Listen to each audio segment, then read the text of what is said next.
L'assurance maladie aide les entreprises à prévenir les risques professionnels. Dans quelques instants, vous allez comprendre comment elle le fait, par quel processus, parce qu'un groupe de santé privé s'est approprié une démarche de prévention. Démarche de prévention des risques professionnels, et ça s'est déroulé en région PACA. 4 personnes autour de la table pour évoquer ce sujet. Tout d'abord, Laure Ledouce, merci beaucoup d'être avec nous. Vous êtes ingénieur conseil à la CNAM. Alain Brunel, vous êtes ingénieur conseil à la CARSAT Sud-Est. Olivier Delpech, vous êtes directeur qualité de vie au travail, santé, sécurité dans le groupe Elsan. Et David Bodquier, vous êtes directeur des affaires réglementaires. Alors vous êtes aussi en charge, désolé je lis mon petit papier, mais vous êtes aussi en charge des subventions et initiatives du groupe, notamment sur les appels à projets. Je veux être complet, cela concerne aussi les contrats locaux d'amélioration de travail du groupe Elsan. Laure Ledouce, commençons avec vous si vous le voulez bien, ingénieur conseil à la CNAM. Quel est le rôle de l'assurance maladie dans la prévention des risques? Bonjour. L'assurance maladie est un assureur solidaire des risques professionnels. Donc elle va assurer 3 missions complémentaires, dont la prévention. C'est cette mission que nous représentons aujourd'hui avec mon collègue Alain. Mais elle va également assurer la réparation, donc reconnaître les sinistres et indemniser les victimes. Et puis pour assurer l'équilibre financier de la branche, il y a une mission de tarification. Et donc vous avez des chiffres sur ces activités-là, sur ces actions-là? Alors plus particulièrement sur la prévention. Mais allons-y, bien sûr.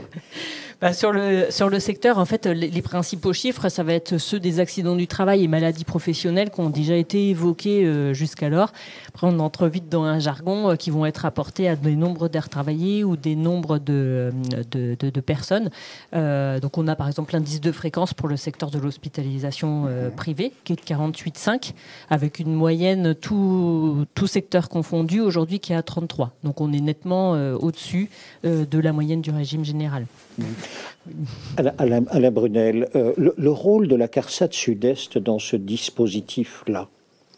Donc le rôle de la CARSAT Sud-Est est dans la continuité du rôle de la Caisse nationale. Oui. En fait, c'est d'appliquer la politique de prévention sur le territoire, sur la région de la CARSAT Sud-Est, donc c'est-à-dire PACA et Corse. Très concrètement, donnez-nous des exemples. Alors très concrètement, c'est d'approcher, de visiter les entreprises, alors toutes les entreprises du régime général, mais notamment les cliniques privées par exemple, et de se rapprocher de la direction, de les conseiller dans leur politique de prévention des risques professionnels de santé au travail. C'est vous qui prenez l'initiative ?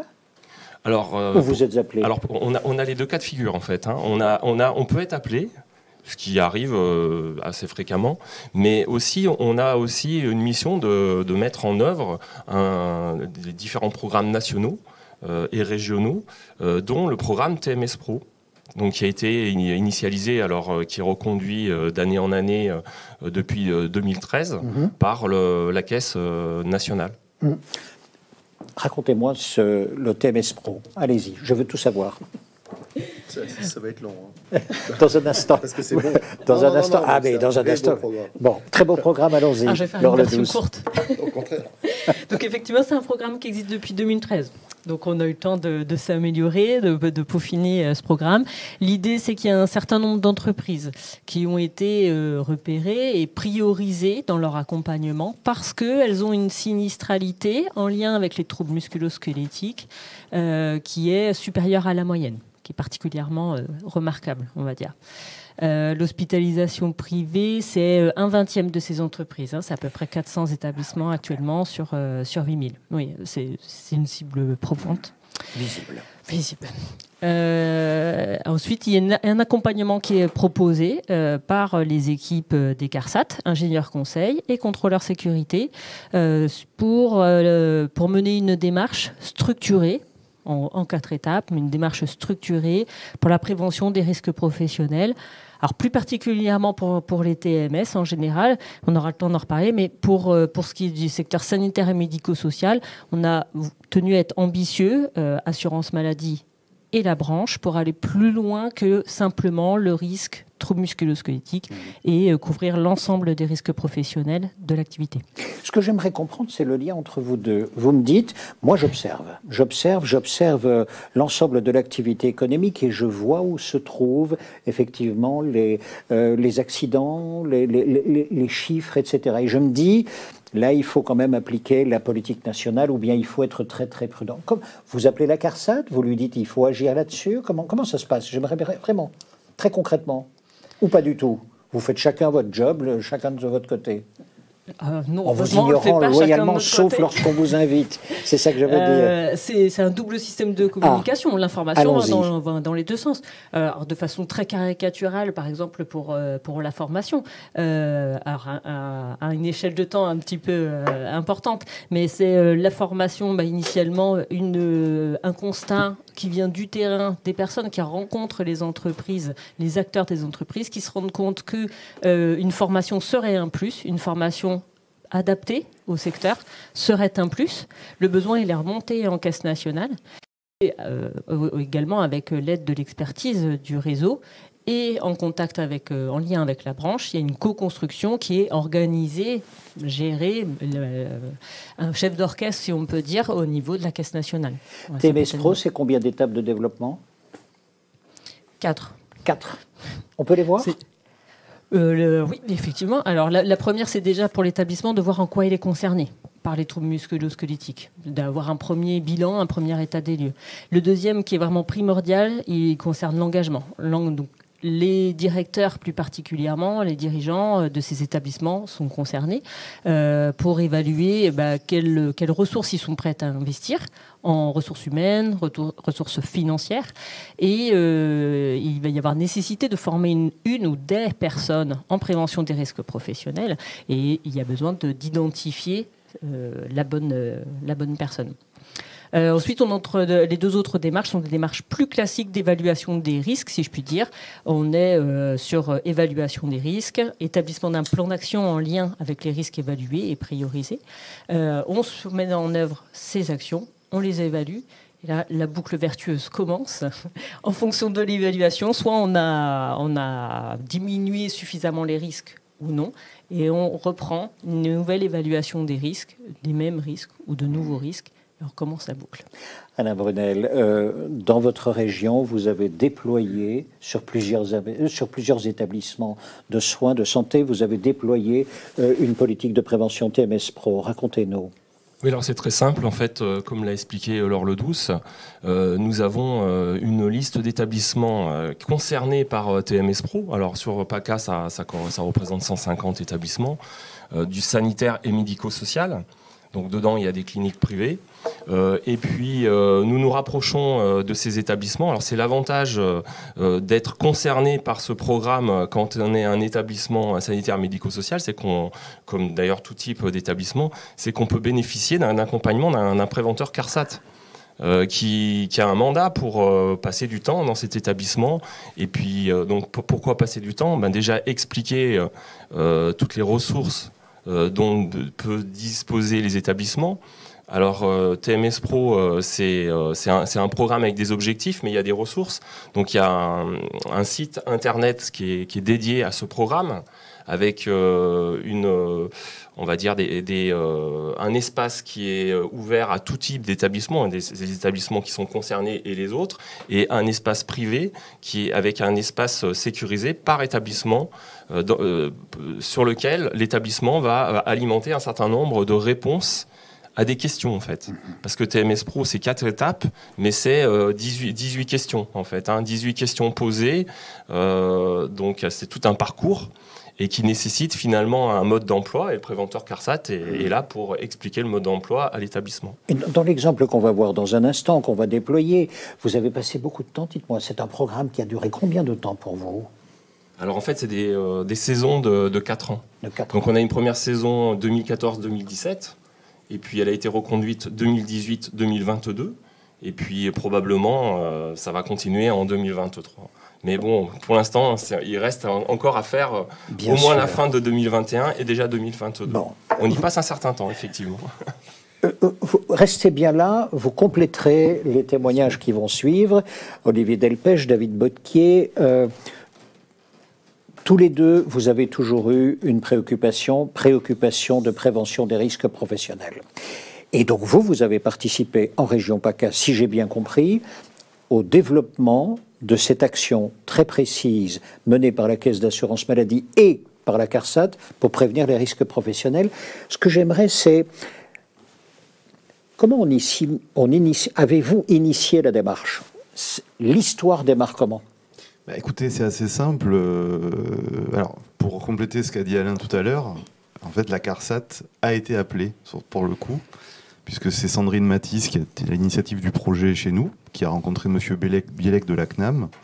Et M. Bielek, après plusieurs échanges, a trouvé pertinent de nous mettre en contact avec la CARSAT, qui pouvait répondre à nos préoccupations qui étaient celles de l'époque et qui sont toujours celles d'aujourd'hui, sur les maladies professionnelles, les accidents du travail, et sur les troubles musculo-squelettiques et sur l'absentéisme, parce qu'on a toujours une moyenne qui est très élevée en région PACA, surtout dans le sanitaire. Et donc c'est pour répondre à ces problématiques-là que nous avons été mis en contact avec la CARSAT. Et je suis très heureux de vous retrouver aujourd'hui parce que la première personne qu'on a rencontrée en arrivant à Marseille, c'était Monsieur Brunel. D'accord. Donc merci. Attendez, que vous rencontrez par hasard à la suite d'une autre rencontre. Bien sûr. C'est ça qui m'étonne le plus, parce que vous dites, mais nous on est là, on est présent, on peut vous aider éventuellement, et d'ailleurs on observe. Et ce que vous me dites maintenant, ce que vous nous dites maintenant, c'est, non, vous savez, c'est au détour d'un petit cocktail avec une carte de visite. Vous savez, vous pourriez appeler la CNAM là-dessus, ce serait sympa. Ils vont pouvoir vous aider. Vous n'étiez pas au courant. Non, je veux dire par là, il y a une fluidité de l'information ou pas? Et comme dans beaucoup d'histoires, comme dans beaucoup de belles histoires, il y a beaucoup d'efforts, il y a aussi un peu de chance. Parfait, mais tant mieux. Donc, contact établi, la suite. Contact établi, donc on a plusieurs rendez-vous avec la CARSAT.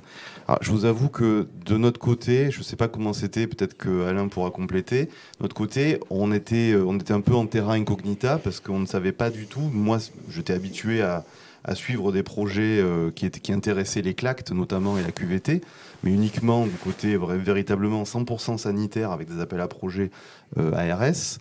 Et donc le fait de se retrouver déjà en rendez-vous en présentiel sur une région, avoir plusieurs rendez-vous et avoir trouvé une oreille attentive, trouver une écoute à nos problématiques et définir ensemble les prochaines étapes et un plan d'action. Je vous avoue déjà que mentalement, c'était très agréable, mais c'était une petite révolution dans la maison par rapport au projet qu'on avait l'habitude de traiter. Combien d'établissements étaient concernés chez Elsan, dites-moi? Alors juste avant, par rapport au fait que vous disiez que toutes ces problématiques nous concernaient, il se trouve qu'à titre personnel, moi je suis très très heureux d'être dans le job que je fais, puisque dans mon premier emploi, j'ai eu le malheur de voir un accident mortel. Et donc tout ce qui touche à la sécurité des salariés, indépendamment de l'aspect économique, est quelque chose qui viscéralement me fait quelque chose. Donc je suis très très heureux d'avoir la chance que le groupe Elsan ait mis en œuvre et décidé de positionner une direction qualité de vie au travail, santé, sécurité. Alors sur ce projet spécifiquement, il y avait 12 établissements concernés et je le redis, puisque moi j'ai le plaisir de reprendre ce dossier, puisque la direction dont je suis directeur aujourd'hui n'existait pas à l'époque. Et comme l'a dit David et Sandrine ont monté un superbe projet avec tous les acteurs.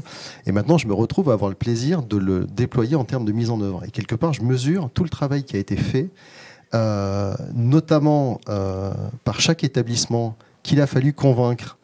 Et certains ont été plus ou moins faciles à convaincre ou plus ou moins réticents au début en disant ça va être lourd, c'est très administratif, on ne sait pas bien dans quoi on s'engage. Et puis quand on voit le résultat aujourd'hui, vraiment, c'est très très impressionnant.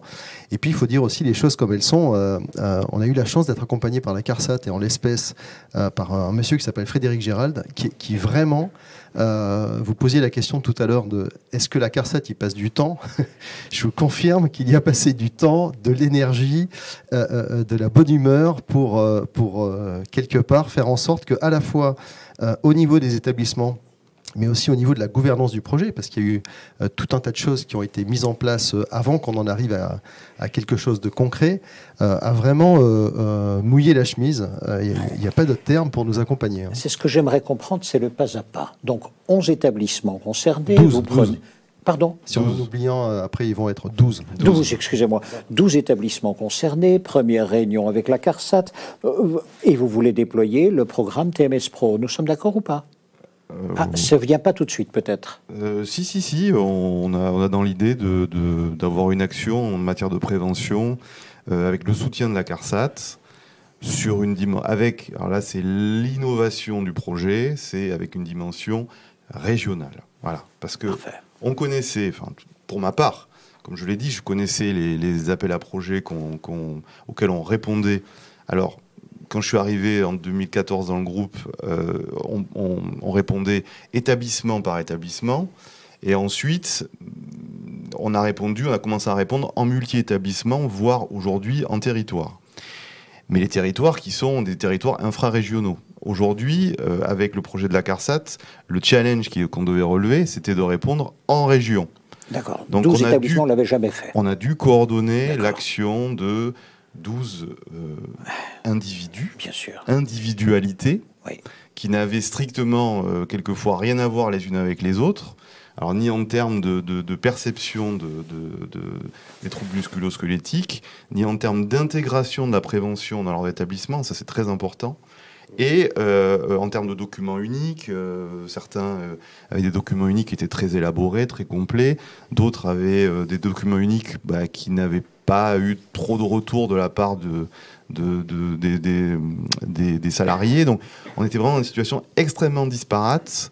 Et effectivement, comme Olivier l'a rappelé, le challenge, une fois qu'on a commencé à armer le partenariat avec la CARSAT, ça a été d'aller voir les établissements et de leur dire, bon, j'ai une grande nouvelle, on a un partenaire avec la CARSAT, c'est génial, ça n'a jamais été fait avant, mais maintenant, le challenge à relever, c'est qu'on doit tous se mettre autour de la table, commencer à réfléchir, comme le disait Laure, au diagnostic en matière de situation dangereuse, aux mesures de prévention qu'il fallait adopter pour faire face à ces situations dangereuses, à des plans d'action pluriannuels pour répondre aux attentes du projet, et après d'accueillir les préventeurs et de conclure les contrats. Ça veut donc dire que vous avez tous pris votre bâton de pèlerin et vous avez visité les 12 établissements les uns après les autres, et j'imagine plusieurs fois. Alors, comme Mahomet, la montagne est venue à nous.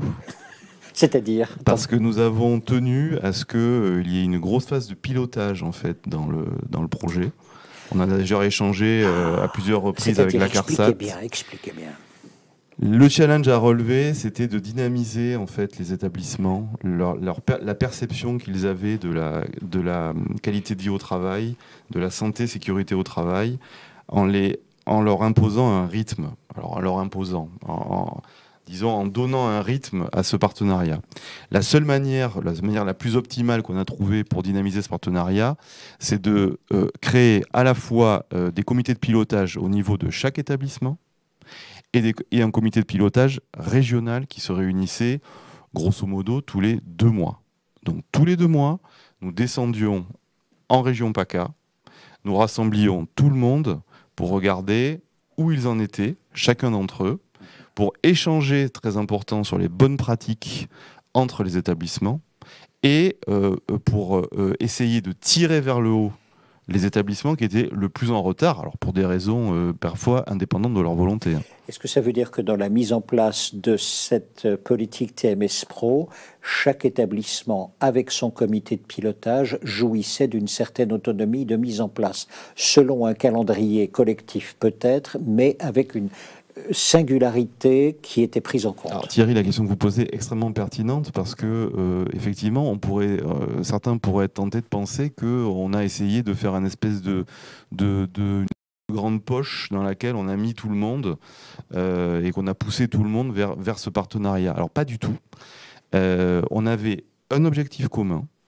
Nous avions un socle commun de mesures à respecter et au-delà de ce cercle, les établissements ont eu toute latitude pour le diagnostic et pour l'établissement des mesures de prévention, des formations et des matériels qu'ils devaient acquérir en vue de parvenir à cet objectif. Alain Brunel, vous avez visité les 12 établissements. Vous étiez de chaque partie.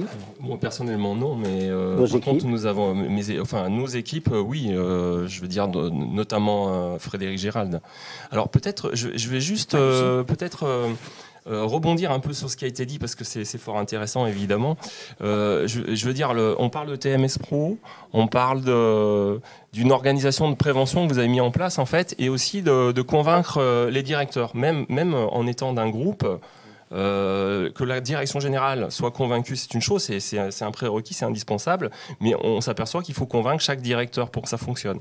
Voilà, donc ça c'est très important dans notre action. Et ce que je peux dire, c'est que là on parle du groupe Elsan, mais on rencontre alors cette difficulté, mais aussi cette façon de faire dans l'ensemble des établissements et des groupes qu'on est amené à visiter.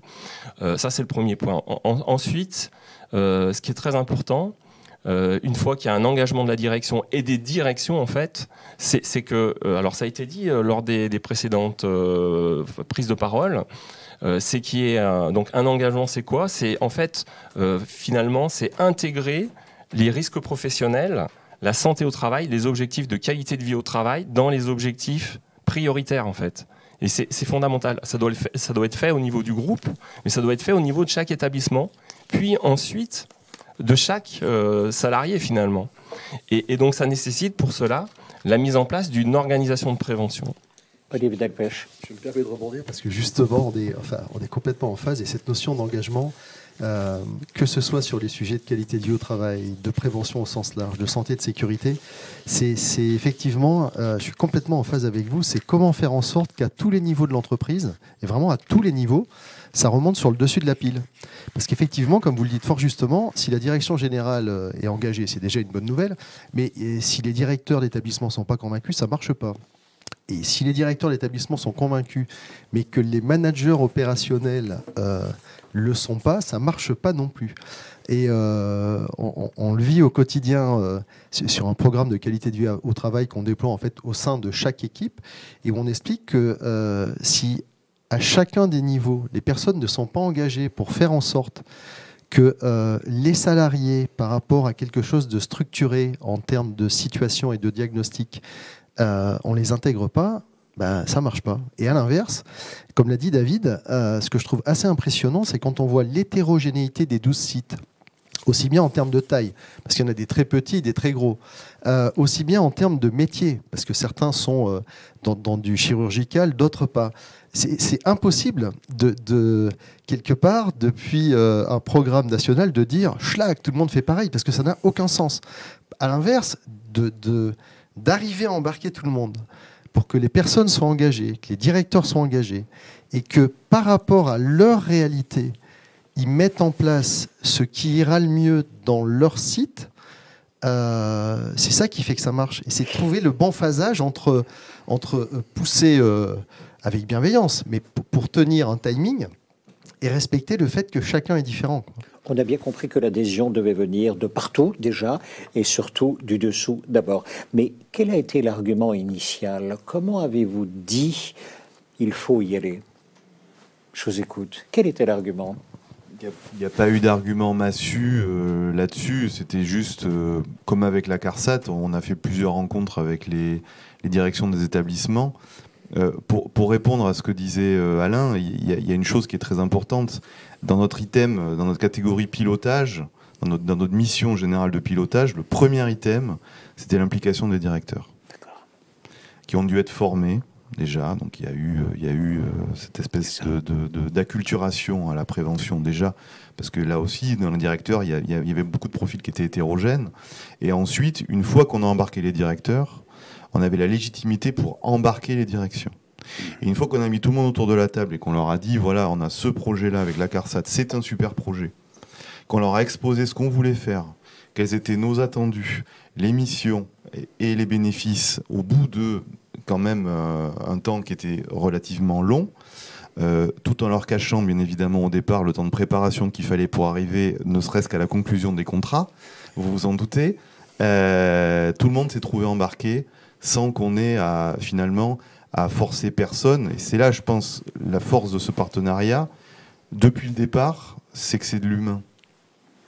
ce sont des rencontres. C'est des rencontres avec la CNAM, avec la CARSAT, avec les établissements, et pour aboutir à ce beau projet aujourd'hui. Au moment où nous parlons, vous en êtes où dans le déploiement de ce programme TMS Pro? Alors donc, je reprends la suite pour Olivier la mise en Delpech, œuvre, oui, je vous en prie. avec Baptiste Marchand dans mon équipe qui est dédiée à ça.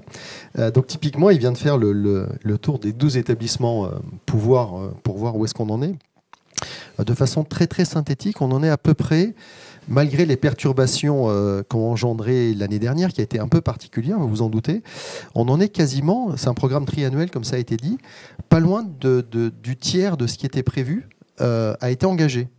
Ce que je trouve absolument remarquable, parce que je vous assure que l'année dernière, ça a été quand même très très chahuté, et pour autant, les établissements ont continué à avancer.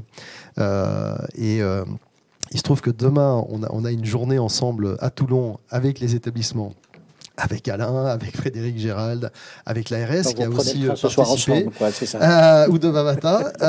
Mais en tout état de cause, les établissements ont vraiment à cœur d'avancer. Et quand on voit la puissance que ça a, quand tout le monde est engagé, y compris au niveau des salariés, et quand on voit les témoignages, parce que pour demain on a fait un petit film où on fait parler un certain nombre de personnes par rapport à leur équipement, le fait que la personne dise, ben voilà, moi avant j'étais embêté avec ça, aujourd'hui je ne le suis plus, on m'a demandé mon avis. C'est nous qui avons choisi en équipe le type de l'auto-laveuse. Alors attendez, voilà, c'est vraiment remarquable. C'est ça que j'aimerais comprendre. Très concrètement, voilà, quand je dis vous en êtes où, vous parlez d'auto-laveuse, c'est quoi cette histoire d'auto-laveuse? Alors j'ai rien pour les auto-laveuses ou contre, je ne suis pas sponsorisé par une marque. Donc ça concerne quelle catégorie de personnes déjà? Comme ça a été dit au début, les actions sont de divers types. Il y a des actions techniques, il y a des actions de formation. Et dans les actions techniques, c'est là où justement chaque site s'est emparé du sujet par rapport à sa réalité et par rapport à des problématiques particulières qu'il pouvait avoir. Donc sur un site, c'était le fait que les dames qui nettoient étaient très ennuyées parce que l'autolaveuse fonctionnait pas bien et que pour la pousser, c'était la croix et la bannière et qu'elle se faisait mal au dos. Jusqu'à présent, chez Elsan, ou bien comment on achète une autolaveuse? C'est le service achat, c'est la direction des achats avec grâce et élégance. Non, on a déjà, indépendamment de ce projet, on a déjà la chance d'avoir une direction achat qui est vraiment proche du terrain et qui n'est pas dans une logique d'acheter au moindre coût le truc descendant et qui est toujours dans une logique de remonter du terrain les équipements sur un item qui fonctionne bien et de faire un catalogue concret où on peut dire si voilà je vais acheter ça, tiens, donc déjà on part de cette base là, mais là on est allé plus loin, je pense. Et on est en train, au fur et à mesure... C'est-à-dire, vous êtes allé plus loin. On est allé plus loin dans le fait de systématiser la prise en compte par l'équipe de l'achat et du besoin de ce qu'il y avait. Clairement, l'équipe achat va trouver la personne qui doit travailler avec cet outil et dis-nous un peu, quel est l'outil que tu préférerais? C'est un peu l'idée. Alors, sauf que ce n'est pas la personne, mais c'est plutôt l'équipe. Parce qu'on s'aperçoit, on s'aperçoit, c'est quand même parfois quelque chose qui est... riche pour l'équipe, qu'il peut y avoir 3 personnes qui ont 3 avis différents. Donc il faut mettre tout le monde d'accord. C'est là où le manager prend parfois toute son importance en termes de leadership. Mais l'idée, c'est bien celle-là. Que ce soit dans ce programme-là ou dans d'autres programmes qu'on est en train de développer, c'est de faire en sorte que de façon structurée, ce qu'on met en œuvre réponde aux besoins réels des personnes et qu'on soit pas dans une logique de cocher les cases. J'aimerais aller jusqu'au bout de cette autolaveuse. Elles ont été achetées et ça y est, elles sont appliquées. Oui, voilà.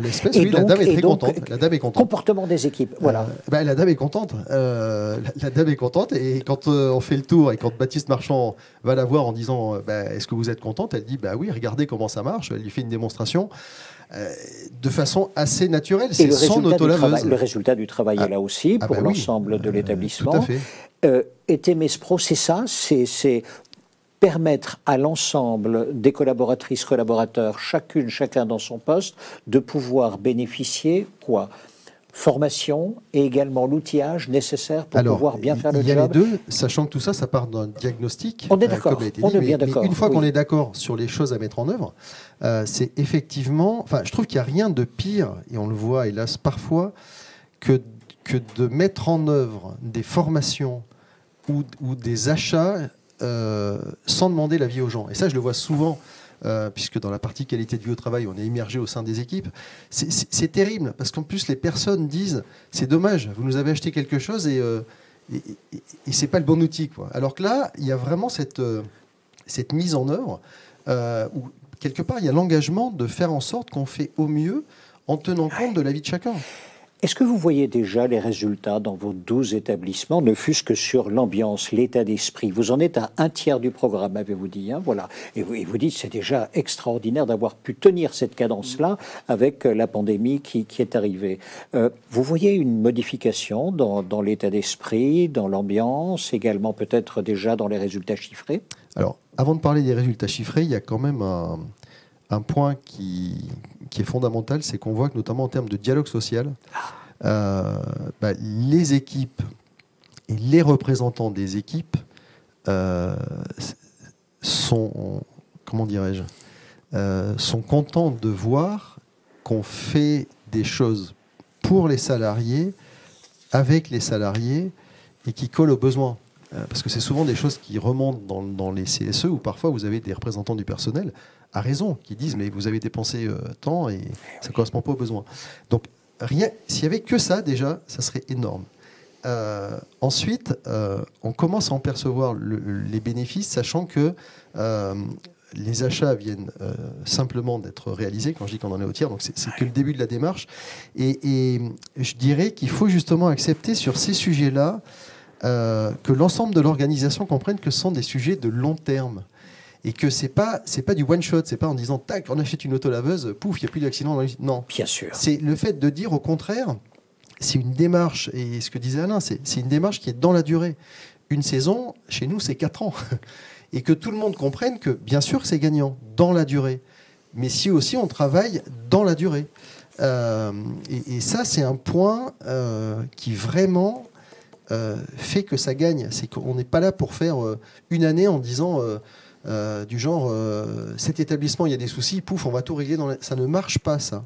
Par contre, le fait de dire on s'inscrit dans une vraie démarche structurée avec l'engagement de tous et on avance et on avance et on avance, ça gagne réellement. C'est un sujet qui vous passionne que celui-là. Question pour vous, Madame Ledouce. Quels sont les autres outils proposés et quelles sont les évolutions prévues pour TMS Pro? Y a-t-il d'autres outils et les évolutions? Alors, pour les outils, pour l'ensemble du secteur sanitaire et médico-social, oui, il y a beaucoup d'outils. Le représentant de l'INRS, précédemment, c'est un site qui est riche de ressources sous toute forme, qui peuvent être juridiques, techniques, pour la conception des locaux, pour l'utilisation d'innovations techniques. Donc il y a un panel extrêmement large. Et on trouve le panel où? Sur un site? Sur le site internet de l'INRS. Merci beaucoup. Il existe même des brochures qui récapitulent l'ensemble des outils pour chaque sous-secteur du sanitaire et médico-social, parce qu'on a une offre extrêmement riche. Merci beaucoup. Et d'autre part, quelles sont les évolutions prévues pour TMS Pro, s'il y en a? C'est un peu tôt encore pour vous dire. On fonctionne en programme pluriannuel, comme le disait Alain. Ouais. Donc on a encore jusqu'à 2022. Donc là, les réflexions se mettent en œuvre pour voir ce que pourraient être les évolutions du programme TMS Pro. Il y a une évaluation qui va avoir lieu, qui va débuter dès février, donc le temps d'analyser ces résultats qui nous permettront également de voir quelles sont les évolutions possibles de ce programme pour viser une meilleure efficacité. Question pour Olivier Delpech et David Bocquier. Quel conseil donneriez-vous à un confrère qui voudrait se lancer dans la même démarche? Feriez-vous les choses aujourd'hui différemment? Donc on sait, vous êtes au tiers de votre programme, mais enfin, le conseilleriez-vous? Premier point. Oui, c'est un projet qu'on ne peut que conseiller parce que malgré les difficultés qu'on a pu rencontrer, notamment au départ, les choses se sont quand même très très bien passées. Il n'y a pas eu d'arrêt du programme, il n'y a pas eu de ralentissement, malgré l'incertitude dans laquelle on était au début, parce qu'on ne connaissait pas, on ne savait pas trop où on allait, un peu comme Christophe Colomb, à la découverte de l'Amérique. Et le projet ne s'est même pas arrêté du fait de la crise Covid, ce qui aurait pu être le cas. Donc je ne peux, et Olivier tu en seras d'accord, on ne peut que conseiller aux personnes qui nous regardent aujourd'hui d'aller vers ce type de projet. Après, il y a quand même des choses frappent, il y a quand même des points de vigilance. Ouais. C'est pas non plus, c'est assez complexe. Je pense que le nombre d'établissements que nous avions en région PACA était assez optimal pour ce type de démarche. Je pense que si on a une région avec plus d'établissements à coordonner, je pense que si c'est pour une première fois, ça doit être très très compliqué. Alain, je pense que tu es d'accord avec moi. Et le deuxième difficulté, alors qu'on n'a pas abordé, enfin, qu'il n'en est pas vraiment une, parce que les choses se sont bien déroulées, in fine, on avait donc 12 établissements, donc on avait 10 établissements qui dépendaient de la convention CARSAT. Convention CARSAT qui n'est applicable que pour les structures jusqu'à 200 salariés. D'accord. Au-delà de 200 salariés, on ne peut pas entrer dans la convention cadre CARSAT.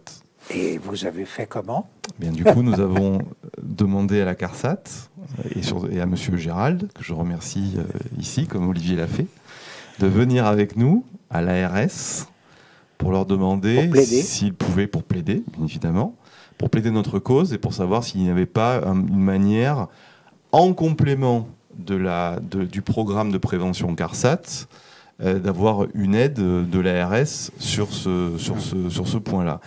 Là encore, très belle rencontre avec l'ARS, avec la CARSAT. On a fait plusieurs allers-retours avec eux, plusieurs rendez-vous en physique avec eux. On leur a expliqué notre démarche à chaque fois pendant plusieurs heures, pendant 4 heures. C'était de toute façon très agréable. Et à la fin, au vu du partenariat qu'on avait monté, du caractère innovant du projet et du soutien de la CARSAT, l'ARS a accepté, en complément, d'aider les 2 établissements dans des proportions qui étaient semblables à celles de la CARSAT. D'accord. Autrement dit, dois-je comprendre ici qu'il ne s'agit pas d'une dérogation, il s'agit simplement d'un complément. Tout à fait. Que l'ARS pouvait accorder ou pas. Voilà. Oui. Et donc ça s'est fait de façon, comment dire, naturellement. Ben, disons que comme un peu avec ce que j'avais vécu moi, l'ARS n'avait dans son périmètre, dans son champ, que ce qu'elle connaissait elle, c'est-à-dire qu'au moins les appels à projets. Et donc le fait d'avoir un projet qui sortait de l'ordinaire, qui était très innovant, je pense que ça les a incités à partir avec Elsan et à partir avec la CARSAT ensemble pour mener à bien ce projet. Vous, Alain Brunel, du coup, vous avez travaillé avec des établissements de plus de 200 collaborateurs. Oui, tout à fait. Vous n'y êtes pas habitué, vous et vos équipes? Si, on travaille de façon très habituelle avec des établissements de plus de 200 salariés. Hein. Mais par contre, c'est vrai qu'on a la limite de notre réglementation qui nous impose de... Là, quand on parlait de convention cadre, c'est un accompagnement technique et financier qu'on propose aux établissements qui veulent bien s'engager dans une démarche de santé au travail, hein, prévention des risques professionnels. Et donc on peut accompagner, donc, techniquement on l'a dit, avec on va dire l'accompagnement d'un préventeur, mais aussi financièrement, en prenant partiellement en charge des investissements de matériel et aussi de formation, voilà, même des prestations de conseil. Par contre, on est limité à 200 personnes. Alors on a la possibilité en région PACA en fait, parce qu'on est proche de l'ARS. Même si l'ARS, nous on n'a pas d'ordre à leur donner, bien évidemment, hein, mais ils connaissent nos compétences, ils connaissent nos programmes. Le programme TMS Pro, qui est un des axes, hein, seulement, on a beaucoup parlé de TMS Pro, mais c'est un des axes de notre travail, a été, on va dire, coordonné avec l'ARS. Et donc, cette possibilité, c'est parce qu'on s'était rapproché de l'ARS 2 années avant. Et donc, ça veut dire que vous êtes basé sur les préconisations que nous avons faites qui fait que l'ARS a des financements et a pu les accorder. On a eu ce résultat même avec d'autres profils d'établissements, hein, autres que le groupe Elsan. Donc c'est une possibilité, mais qui n'est pas je veux dire, automatique en fait. Olivier Delpech, vous vouliez ajouter quelque chose à ce que disait David Bottier tout à l'heure? Oui, c'est de dire just do it. Effectivement, il faut y aller. Et par rapport à ce qui a été dit avec l'ARS, en fait, ce que je trouve super sur ce projet, c'est qu'il y a une communauté de vues, quelque part, de tous les acteurs. Parce qu'effectivement, Monsieur Kaplanski et Madame Dame de l'ARS qui ont été vraiment super. Donc je les découvre en reprenant ce dossier. Et là, on doit refaire un point parce qu'ils sont intéressés par ce qu'on met aussi en place en termes de qualité de vie au travail, puisque les sujets sont connexes. Et effectivement, ce qui fait plaisir, c'est que parfois, on a trop souvent tendance à se dire on ne peut pas faire parce qu'il y a des cases. Alors, la CARSAT, c'est jusqu'à telle case, l'ARS, c'est les claques. Bon, alors, ça ne veut pas dire que ça marchera partout, mais on s'aperçoit que dans certains cas, pour reprendre l'expression de David, il y a un peu un alignement de planètes en instantané, il faut la petite part de chance. Enfin, il y a eu beaucoup de travail. Et le fait de partager les choses et de se dire qu'on s'engage ensemble dans un chemin pour améliorer ce qu'on peut offrir à nos salariés, c'est bien de ne pas se dire flûte, le site à 251 personnes, ça ne marche pas, quoi. Ça serait affreux. Là, on a pu le faire. Et il y a une dimension que moi je rajouterais parce que je découvre au fur et à mesure, c'est la dimension du plaisir qu'il y a à travailler ensemble aussi. Ça se voit, mais vraiment, non, mais ça se sent et ça se voit. Parce que vraiment, les équipes ont eu plaisir à travailler ensemble et c'est aussi le plaisir qui cimente le fait que, comme l'a dit David, une fois que certains directeurs ont compris un peu le poteau rose et qu'il allait y avoir quand même quelques papiers à remplir, et puis que si des fois on change un peu d'un an sur l'autre, même s'il y a le Covid au milieu, il faut remettre à jour. Et ben, quand il y a du plaisir en plus, ça aide à le faire passer, quoi. Ce que j'entends, pardon, je vous en prie, Alain Brunel. Oui, poursuivez. En fait, je vais rebondir un petit peu parce qu'en fait. Donc je l'ai déjà dit, hein, le groupe Elsan, vous avez fait un travail incroyable, un fort investissement, un engagement du départ et ainsi de suite. Mais en fait, on a des retours d'expérience d'autres établissements, d'autres groupes. Et ces retours d'expérience, qu'est-ce qu'ils nous montrent? C'est que quand on respecte un certain nombre de prérequis, on l'a dit, l'engagement de la direction, mise en place d'une organisation, hein, je reformule un petit peu vite, et c'est pour les gens qui nous écoutent, pour qu'ils puissent recoller avec les référentiels INRS. Ce qui est très important, c'est qu'une fois qu'on a obtenu cet engagement, qu'on a mobilisé les salariés, qu'on a identifié des relais dans les établissements, il faut savoir les former en fait. Hein, et alors par exemple, on prend le cas de l'auto-laveuse. Si on veut que si on veut que ce besoin de changer d'auto-laveuse remonte et corresponde à un besoin réel, ça passe par, je pense, de la formation du personnel de base, parce que là on parle d'agents des cliniques, et donc c'est ce que vous avez fait, vous avez investi de l'argent, mais aussi du temps de vos salariés pour les former. Et donc ces référentiels INRS, parce que Laure parlait du site INRS, c'est des référentiels INRS pour les agents. C'est le PRAP, prévention des risques liés à l'activité physique. Je le dis pour les gens qui nous écoutent, qui puissent faire les liens, c'est très important.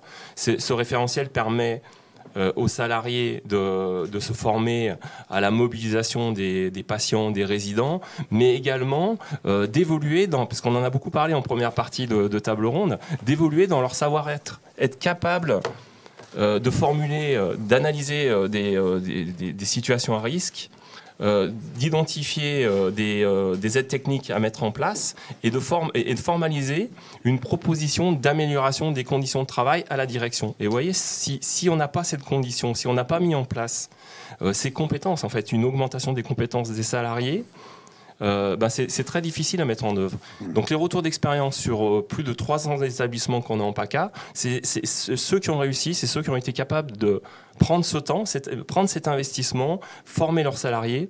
Donc pour faire des propositions d'amélioration des conditions de travail au niveau de la base, mais comme vous l'aviez dit aussi, ça commence en fait, en réalité, je parle de ça, mais ça commence par la formation du directeur, une journée, et ensuite la nomination d'un animateur de prévention dans chaque établissement, avec un cursus de formation de 8 jours, à peu près 8 jours, sur 6 mois, hein, avec des allers-retours dans l'établissement, des choses comme ça.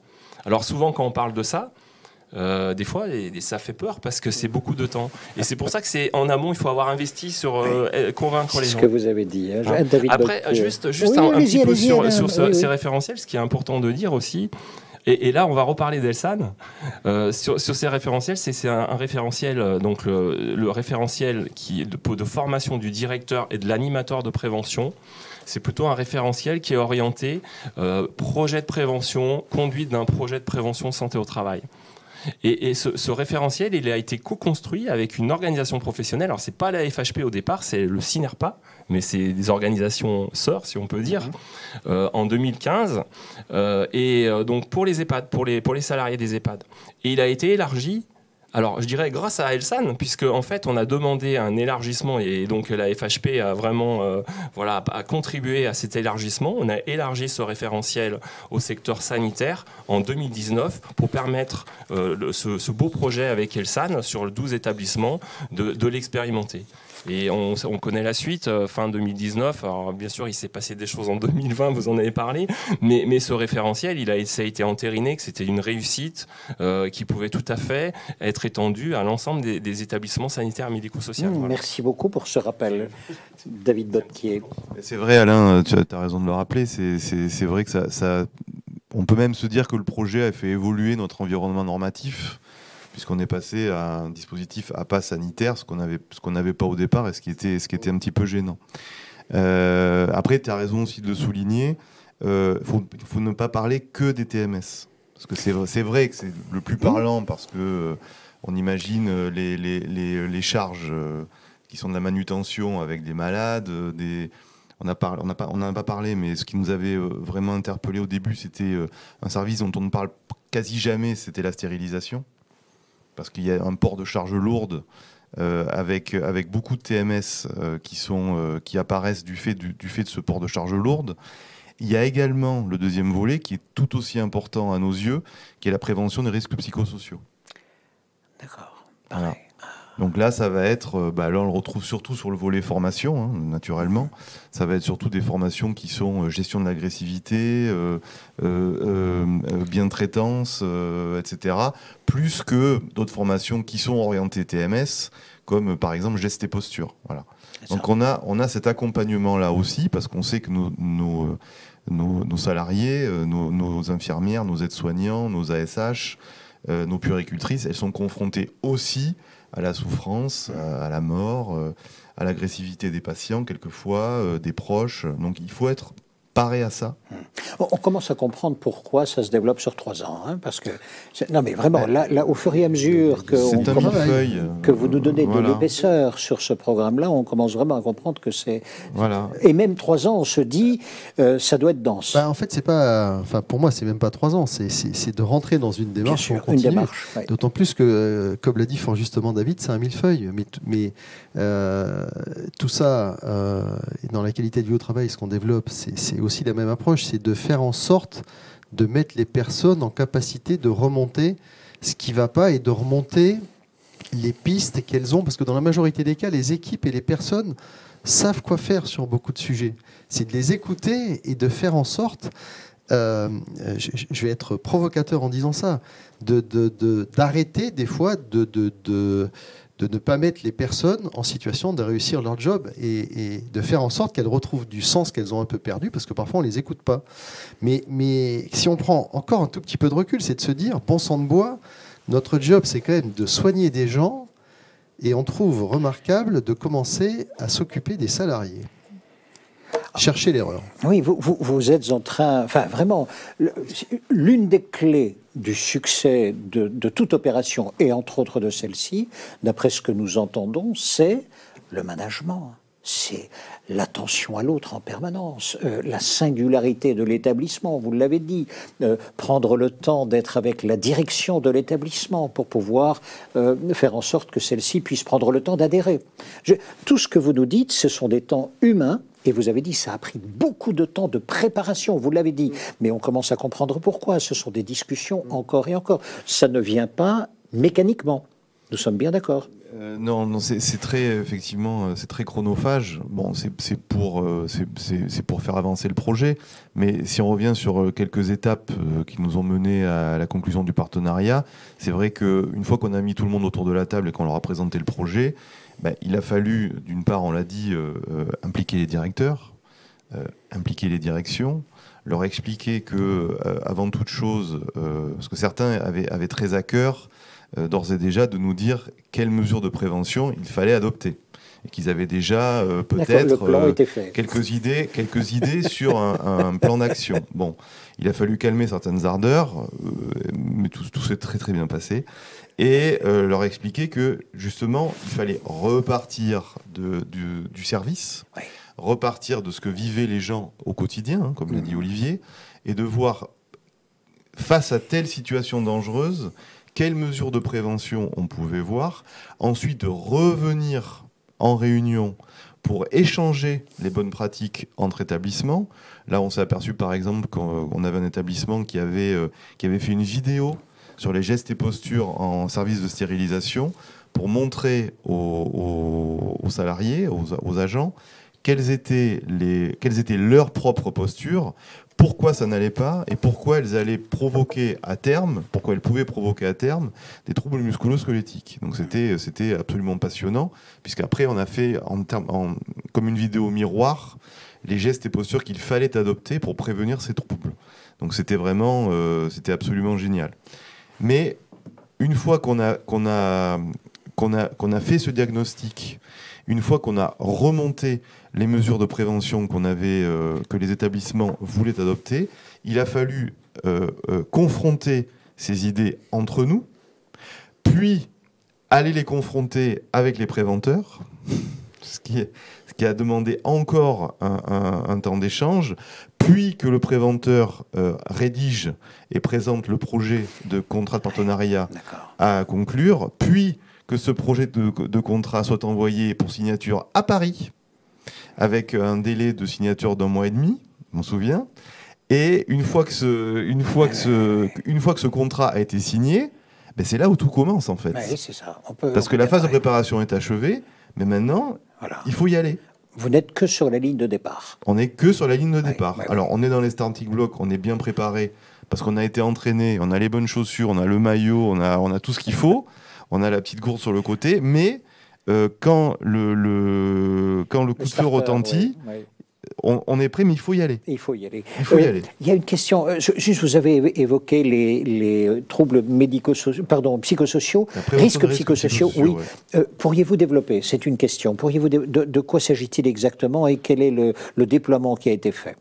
Sur les risques psychosociaux, en fait, c'est tout ce qui va faire que le salarié se sent pas en situation d'insécurité quand il arrive à son travail, qu'il se sente bien dans son travail. Donc c'est plus sur de la qualité, c'est plus sur du psychique, du mental, que sur du physique. Donc, comme on l'a dit, ce qu'il faut faire, je laisse peut-être Alain compléter, hein, mais c'est plus sur de la formation que sur du matériel, c'est plus sur de l'accompagnement que sur quelque chose de tangible, mais c'est très important parce que ça veut dire que tous les matins, quand nos salariés vont se lever, quand nos infirmiers vont se lever, quand nos brancardiers vont venir au bureau, au travail, ils vont être heureux de venir, ils ne vont pas se sentir en situation d'insécurité.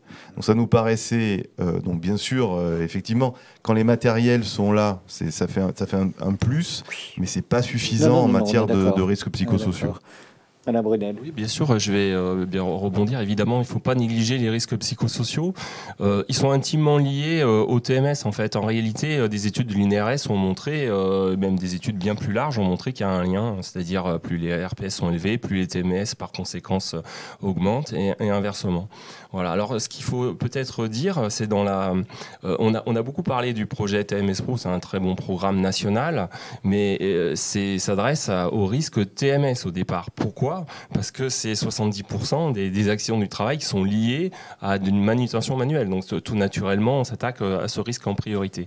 Mais en réalité, dans le programme TMS Pro, comme d'ailleurs dans toute autre action qu'on peut avoir avec des établissements qu'on approche, on va plutôt prôner une approche globale des risques.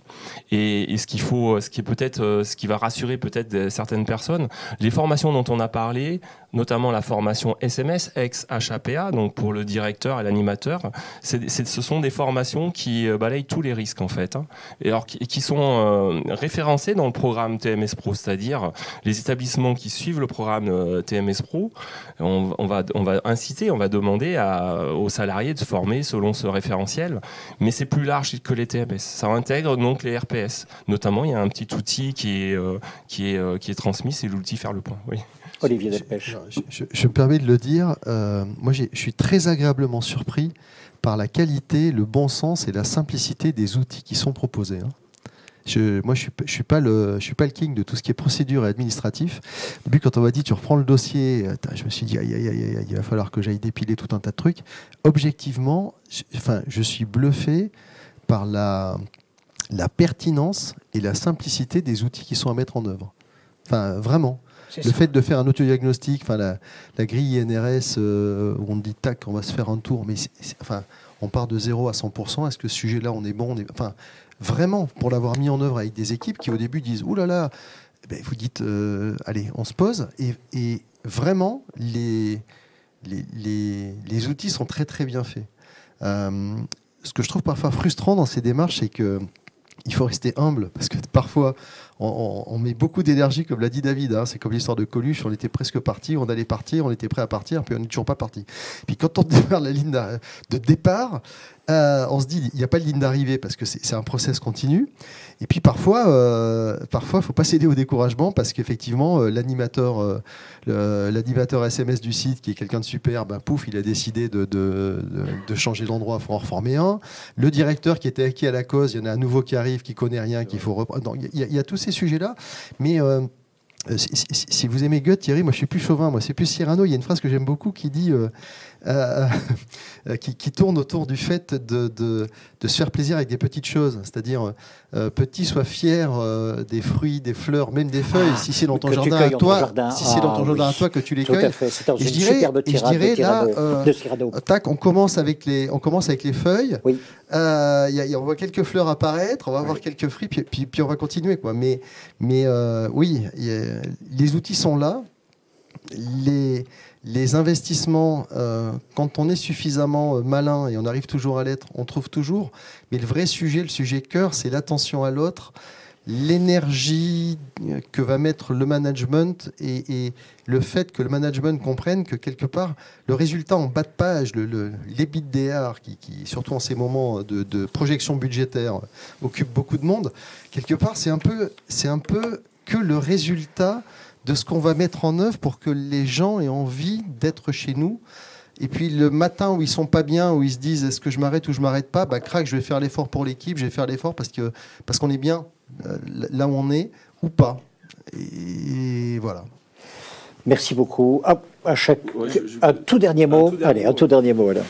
Donc en fait, oui, je pense que c'est très important ça nous est arrivé à certains établissements qui sont venus nous voir pour les conseiller, de leur dire de régler d'abord leurs problèmes et surtout de mettre en place les ressources nécessaires, parce qu'un projet de prévention, ça nécessite des ressources, donc en argent et en temps, et on est sur du long terme en fait, c'est ce qu'il ne faut pas négliger. Et donc il y a des étapes incontournables à franchir, convaincre la direction, mettre en place les ressources et ensuite dérouler le projet. Voilà, donc il ne faut pas négliger ça. Madame Ledouce, messieurs, merci beaucoup pour l'ensemble de vos contributions sur cette thématique. Vous qui nous avez suivis depuis 3 heures, que retenir de tout ce qui a été dit? Si vous voulez, refaisons les choses à l'envers. Ici, l'ensemble des personnes vous ont dit ceci. Si vous voulez travailler sur la prévention, si vous voulez travailler sur la résolution de risques avec vos équipes, il y a un certain nombre de facteurs humains que vous devez prendre en considération. Le premier, c'est que cela concernera tout le monde. Vous ne pouvez pas faire quelque chose de descendant. Il va même falloir commencer précisément par ceux qui font, car ce sont ceux qui savent, généralement. 2, vous ne pouvez pas vous dire « ça va être court et on ira vite ». Non, c'est un temps humain et ce sera nécessairement un temps long dans lequel vous allez passer énormément de temps, autant à écouter qu'à pouvoir simplement dialoguer encore, non pas discuter, mais dialoguer encore sur les mises en place. Vous avez bien compris qu'il y avait des méthodologies vraiment importantes à respecter pour obtenir l'efficacité nécessaire. Respecter aussi la singularité des établissements. Ne pas se dire, il y a un standard industriel que nous allons pouvoir déployer partout. C'est encore une fois méconnaître les hommes, les femmes et les hommes avec lesquels vous allez devoir travailler. Dernier point, un engagement. Un engagement de chacun, engagement de la direction, engagement des directions, que celles-ci soient porteuses non pas d'un projet qu'elles vont imposer, mais d'un projet qu'elles vont porter, ce qui est bien différent. Ici donc, c'est pour le volet prévention des risques. Dans la formation, nous avons retrouvé les mêmes composantes. Dans la formation, Madame Zemmouri vous a dit, mais d'autres aussi ont témoigné, en disant, voyez-vous, c'est l'attention d'abord que vous allez porter à l'ensemble de vos équipes, qui sera le point de départ. Point de départ de quoi? Point de départ d'abord, par exemple, d'évolution professionnelle. Point de départ d'autonomie supplémentaire. Point de départ de dialogue. Dialogue venant toujours, d'abord, je vais dire, de celles et ceux qui font vers celles et ceux qui peut-être savent et qui pilotent. Souvenez-vous de ce témoignage formidable où vous aviez une cadre de santé issue des équipes, mais avec un potentiel tel que la direction l'avait repéré, qu'elle a été formée et qu'ensuite, depuis 10 ans déjà, elle déploie des compétences exceptionnelles avec une satisfaction personnelle, mais aussi avec la satisfaction de tous. Tout dernier point, ça c'était pour le volet des organisations optimisées. Et puis enfin, nous sommes arrivés aussi sur le tout début. Oui, il y a des choses encore à changer. Il y a des choses à changer structurelles sur la formation, cela a été dit, des passerelles qui ne sont pas encore mises entre des diplômes, mais d'un autre côté, des personnes qui ont déjà des parcours et qui n'ont pas envie de reprendre des études à zéro. Il y aura tout cela aussi à faire. C'est dans cet ensemble-là que vos établissements sont conduits actuellement. Je dirais, on arrive à quelque chose d'à la fois très simple, de très évident, de tellement magnifique également et complexe. La plus grande des richesses, ce sont d'abord vos équipes. Et l'attractivité que vous aurez dépendra d'abord de vos équipes et du dialogue que vous aurez avec vos équipes. Chaque établissement avec sa personnalité, avec sa région, avec également l'aide peut-être de la CNAM ou de la CARSAT, bien sûr, mais c'est là où se trouve d'abord la possibilité d'avoir une attractivité singulière qu'aucun autre établissement ne pourra avoir. Merci beaucoup pour vos questions, merci pour vos contributions, merci pour vos pertinences, bien sûr. La FHP vous retrouve sur d'autres émissions que celle-ci. Bon appétit.